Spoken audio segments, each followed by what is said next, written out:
God says, my child, listen closely, because tonight something was revealed in the unseen realm, something connected to a man whose footsteps were drawn toward your house not by coincidence but by a quiet emotional agenda he thought no one would notice.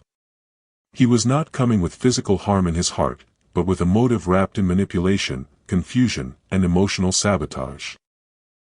His intentions were subtle, shadowed, and masked by a calm exterior, but heaven saw the undercurrent of disruption he carried, an energy designed to shake someone in your home from the inside, not the outside. He carried words meant to destabilize, not wounds meant to strike. He carried influence meant to distort, not force meant to destroy.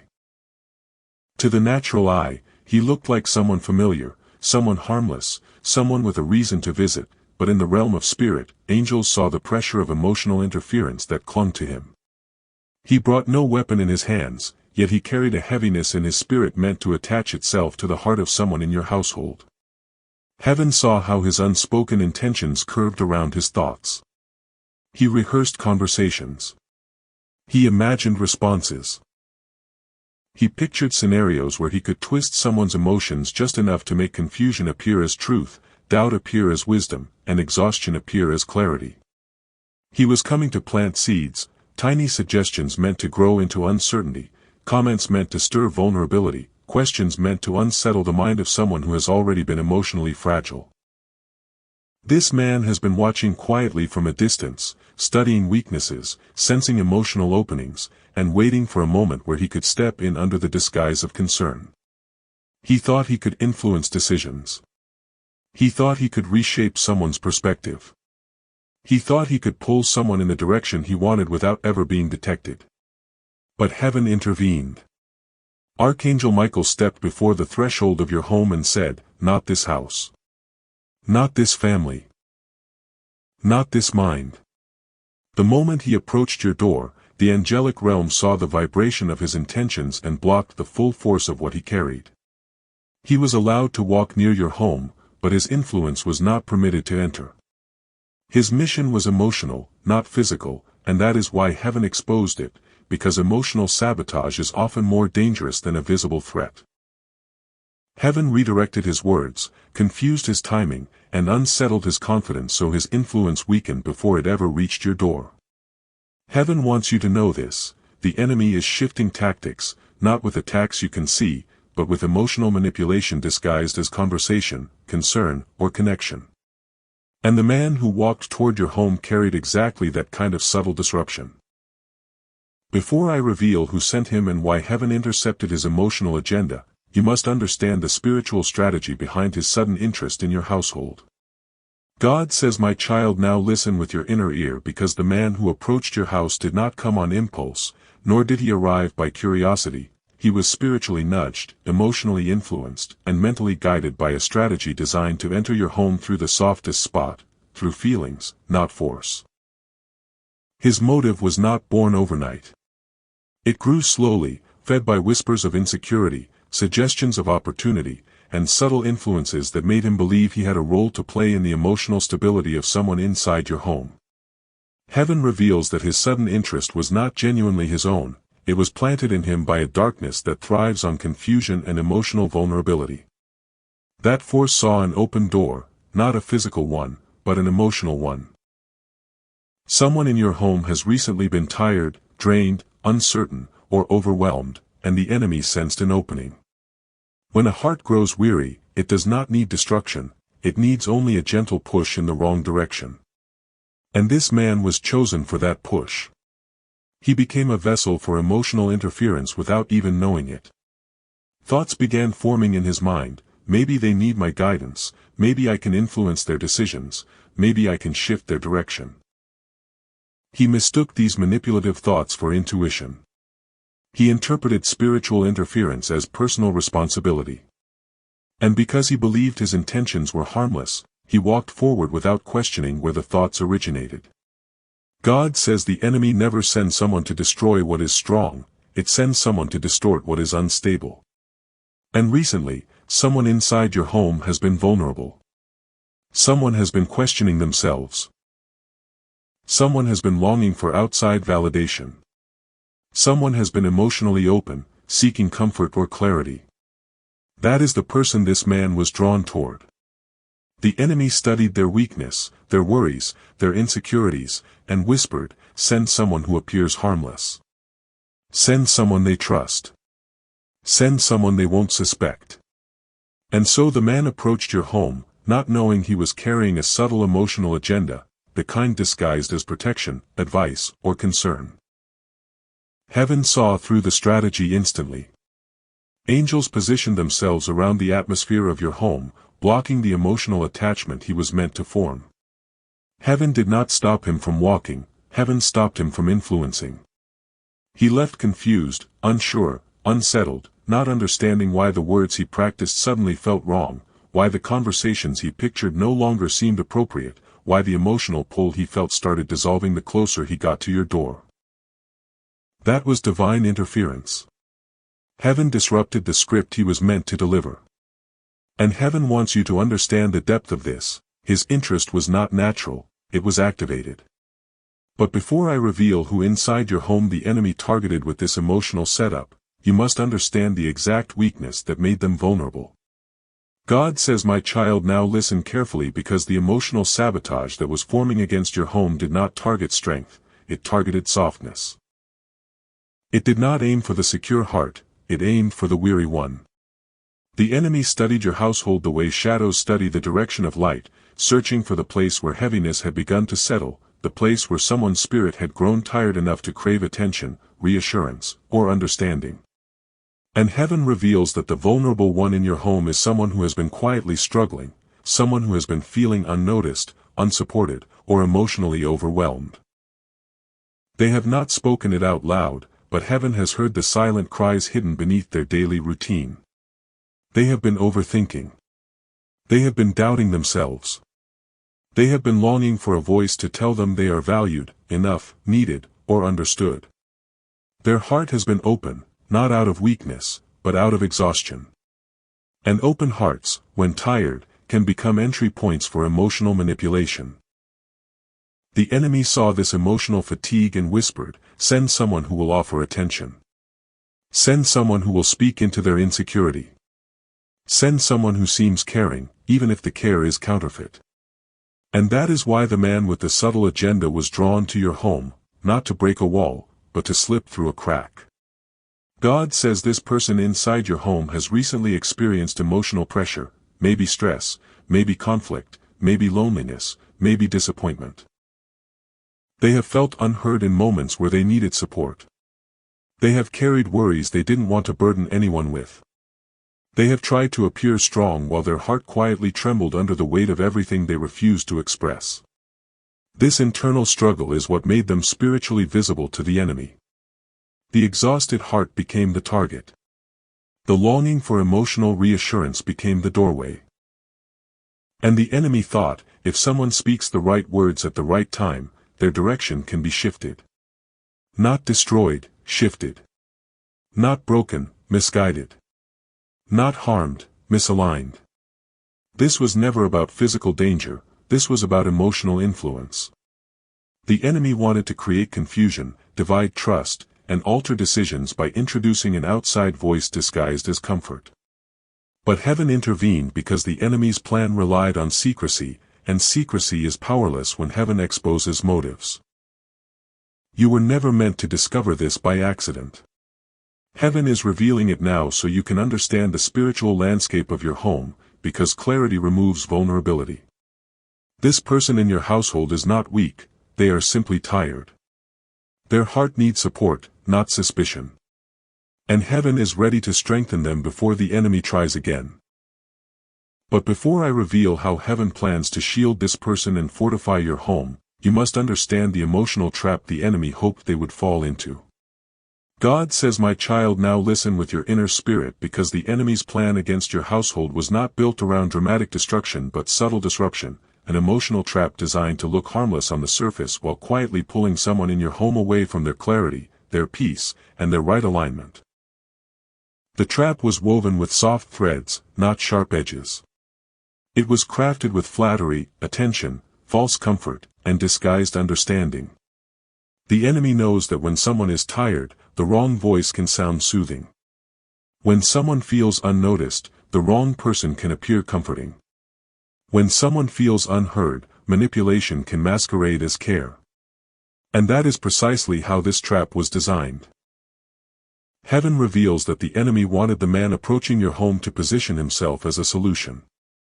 Not a threat. Not an enemy. But a listener, a rescuer, a guide. The trap was emotional dependency, an attachment built slowly through validation, reassurance, and attention at the exact moment your vulnerable family member felt empty.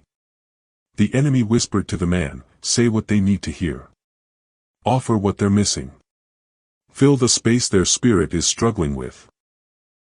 The goal was not to control them instantly but to plant a seed of reliance. Once planted, confusion could grow. Once nurtured, doubt could settle. Once watered, their direction could shift away from wisdom and into emotional fog. God says the trap was structured in 3 layers. First, connection, to make them feel seen. Second, comfort, to make them feel supported. Third, influence, to make them question what they already knew. This is how emotional sabotage takes form. Not through force, but through subtle influence that feels safe at first. The enemy understood that if someone inside your home began relying on the wrong voice, their judgment could blur. Their confidence could weaken. Their decisions could become unstable. And once misalignment begins, even in tiny degrees, the enemy celebrates the shift. That is why the man rehearsed what he would say. That is why he walked toward your house with a strange determination. That is why his spirit carried tension heaven immediately recognized. He thought he was bringing clarity. But he was carrying confusion. He thought he was bringing support. But he was carrying distortion. He thought he was offering emotional relief. But he was being used as a vessel for emotional entanglement. Heaven stepped in to stop the trap before it formed because heaven knew that once emotional attachment begins, it is difficult to untangle. This is why your home was spiritually guarded, why his words dissolved before reaching your door, why his influence was rejected by the atmosphere itself. The trap was prepared, but heaven snapped it before it could close. But before I reveal how heaven is now surrounding your home and strengthening every weakened heart, you must understand the divine counter-strategy that was activated the moment the enemy made its move. God says, my child, now open your spirit, because the moment the enemy formed its emotional trap, heaven released a counter-strategy stronger, sharper, and faster than anything darkness attempted to build around your home. When the enemy plans quietly, heaven responds loudly in the realm of spirit, shifting atmospheres, blocking influences, redirecting minds, and strengthening the very heart the enemy hoped to weaken. This was not a reaction. It was a pre-planned defense already written into your household's spiritual blueprint. Heaven knew the enemy would attempt subtle sabotage. Heaven knew emotional vulnerability could create an opening. Heaven knew someone inside your home was carrying exhaustion the enemy would try to exploit. And so, long before the man stepped toward your door, heaven had already assigned angels to stand guard. Not around your walls, but around your emotions, around your connections, around your sense of truth. The divine counter-strategy began with discernment. Heaven stirred your intuition. You didn't know why you felt alert. You didn't know why your spirit felt uneasy. You didn't know why something inside you whispered, pay attention. But that was heaven's first move, activating spiritual awareness so nothing could slip by unnoticed. The second layer was interference. Heaven disrupted the man's emotional momentum. His confidence suddenly felt shaky. The sentences he rehearsed suddenly felt wrong. His reasoning started collapsing under confusion. His emotional influence weakened the closer he came to your home. Heaven scrambled his script so he could not deliver the words the enemy planted in his heart. The third layer was strengthening the vulnerable. Heaven gently touched the heart of the person inside your home who had become emotionally fragile. Heaven breathed clarity where confusion sat. Heaven pushed away heaviness that made them susceptible. Heaven began restoring confidence and grounding so the emotional opening the enemy targeted could no longer be used. The enemy built a trap. Heaven removed the bait. The enemy sent a messenger. Heaven stripped his influence. The enemy tried to alter someone's direction. Heaven realigned their path. And the greatest part of heaven's counter-strategy was this. The protection was not visible, but it was undeniable. You may not have seen angels, but the atmosphere shifted. You may not have heard warnings, but your spirit felt them. You may not have understood the distraction the man suddenly experienced, but heaven caused it. You may not have realized why emotional peace returned so unexpectedly, but that was divine recalibration. God says the moment darkness moves, light moves faster. The moment the enemy plots, heaven dismantles. The moment emotional sabotage is attempted, heaven raises a shield. What was meant to quietly enter your home never crossed your threshold because heaven stood between intention and impact. And now, before this story reaches its conclusion, you must understand what heaven is about to reveal concerning this man's identity and why he was spiritually allowed to come near your home at all. God says, "My child, now receive this with clarity, because the question that has been rising in your spirit. Why was he allowed to come so close if his intentions were not pure?" Has an answer rooted in divine strategy, not danger. Heaven did not allow him near your home to harm you, disturb you, or influence anyone inside. Heaven allowed it so the hidden emotional weakness in your household could be exposed, strengthened, and fortified before the enemy tried again through someone else. If heaven blocked every attempt, you would never see the gap that needed healing. You would never recognize the emotional exhaustion that required attention. You would never notice the subtle vulnerability that made someone in your home spiritually open to manipulation. So heaven allowed this man to approach, not to enter, not to influence, but to reveal what needed protection. God says he was nothing more than a mirror reflecting the weakness the enemy hoped to exploit. His arrival illuminated the emotional sensitivity that had been growing quietly, the part of someone's heart that felt unseen, tired, or emotionally stretched. Heaven wanted you to notice this fracture so it could be repaired. But you must understand, the man himself was not inherently evil. He was used. He was influenced. He was emotionally fragile in his own life, and the enemy often uses people who are lost or searching to create confusion in places where clarity already exists. His intentions were shaped by insecurity, not darkness. His motives were guided by his own unmet emotional needs, not malicious desire. Heaven reveals that he was drawn toward your home because he sensed warmth, connection, and emotional grounding, things he lacked. And the enemy used that longing to send him into a space he was never meant to enter. But the moment he approached your door, heaven intervened. The reason he felt confused, unsettled, or suddenly unsure was because angels were present. The reason he turned away without delivering the emotional influence he rehearsed was because heaven blocked his assignment. And the reason you are receiving this revelation now is because heaven wants you to see the larger picture. What the enemy attempted was emotional entanglement, not destruction. And what heaven did was strengthen your household, not expose it. This entire situation was allowed to unfold so that someone in your home could heal from emotional fatigue they didn't know was visible. So your intuition could sharpen. So your spiritual awareness could rise. And so your home could become fortified in areas you didn't realize were vulnerable. God says this: the enemy will not be allowed to use emotional sabotage as a strategy against your household again. The weakness has been revealed. The door has been sealed. The atmosphere has been cleansed. And the person the enemy targeted is being lifted, strengthened, and spiritually guarded more than before. Heaven now asks you to stay alert and stay aligned, because this protection was not accidental. Your home has been marked for elevation, and with elevation comes new clarity, new strength, and a shield no emotional force can ever penetrate again.